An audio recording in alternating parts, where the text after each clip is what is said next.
Good morning, everyone. Today we have another session on a series of public education coming from Mathari National Teaching and Referral Hospital. I'll be your host today, Dr. Simon Njuguna, and our speaker for today's session is Dr. Husna Salim, a psychiatrist at this hospital, and she's going to talk to us about depression and actually try to clarify to us what do we mean when we talk about depression from what generally people would go through on day-to-day basis, feeling low, feeling helpless, feeling sad. And then also tell us what do we need to do in case someone has depression, and especially the services they are providing here in Mathari Hospital. Welcome, Dr. Husna. I would go straight to ask you, generally people do talk about feeling low, feeling sad, and actually we have what we call major depression requiring medical intervention. How do you differentiate when someone just say they're feeling low? Do they actually have depression, and when do you determine that actually an individual has depression requiring intervention? For depression, the symptoms should last for 2 weeks, and the symptoms should be as follows: depressed mood, diminished interest or loss of interest in almost all activities, psychomotor retardation or feeling restless, lack of energy, lack of concentration. There should be changes in weight, either increased weight or loss of weight. Changes in sleep pattern can be decreased sleep or increased sleep. There should also be symptoms or recurring thoughts of death or suicidal ideation. Hopelessness, worthless, feeling low self-esteem and low self-worth. With low mood, the symptoms don't last for 2 weeks, and it's usually temporary. At times we know when people go through loss, they go through a moment of grief. How would you be able to tell whether a person going through grief, do they actually have depression or they're just going through grief? And also, as you tackle that question, I would also want to tell us that people who also come to you with the symptoms of depression, what are the causes? Could it be sometimes it's due to alcohol or substance use? Factors which contribute to depression, there are many factors. So we can start with biochemistry. That is, there is an imbalance in the brain.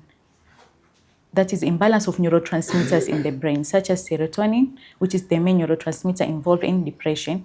There's dopamine and norepinephrine. Number 2, we can have genetic factors.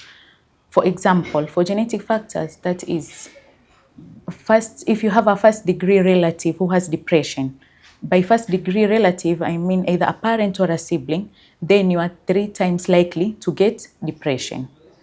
Number 3, there are life factors or life situations, such as loss of a loved one, going through divorce or separation, bereavement, loss of a job. If you have gone through any trauma, can be physical, emotional, and others. Those are the main factors that contribute to depression.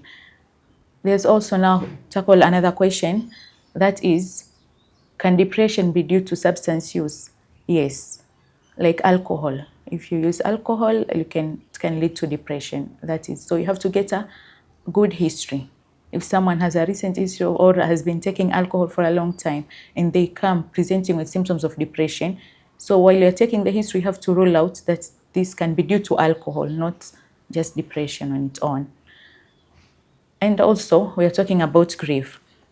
How to know if this is purely major depressive disorder or if someone is going through grief?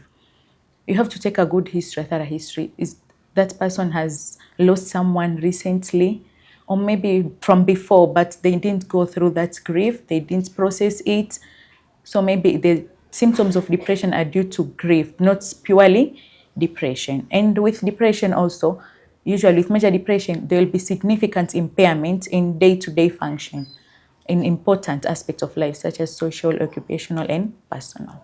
Generally, as you're working here in Mathari Hospital, and I know you come across many patients with depression, what would you say in terms of is this condition treatable?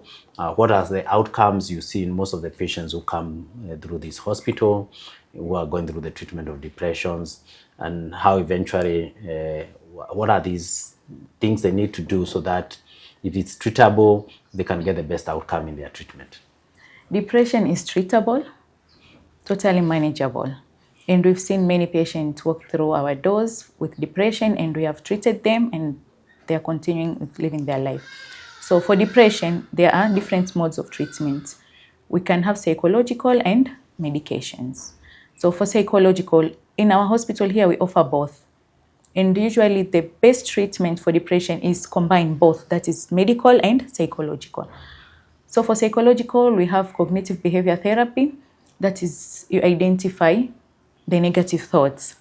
We can have interpersonal therapy that it focuses on personal relationship and social functioning. And we also have behavior therapy. That is for psychological parts. And for medication parts, we have antidepressants. There are different types of antidepressants, and they really work. They are really good, and we have good outcomes. So as we close, what could be your message to the public, especially at the hospital and in management of depression? My message to the public is that depression is treatable and manageable. And in Mathari here, we welcome all. We have all sorts of treatment. We have doctors, we have psychologists, and we offer these services. Secondly, practice self-care and self-love. You see, like, if you practice self-care, you identify these symptoms, because these symptoms, they are easy to identify. There are even rating scale. You can do them online to identify the symptoms of depression. So early intervention is really important. Compliance to medication is really important, and seeking out help with social support. So thank you, Doctor, for that very informative public awareness and education to the public. And thank you for having you in our today's session. Thank you for having me too.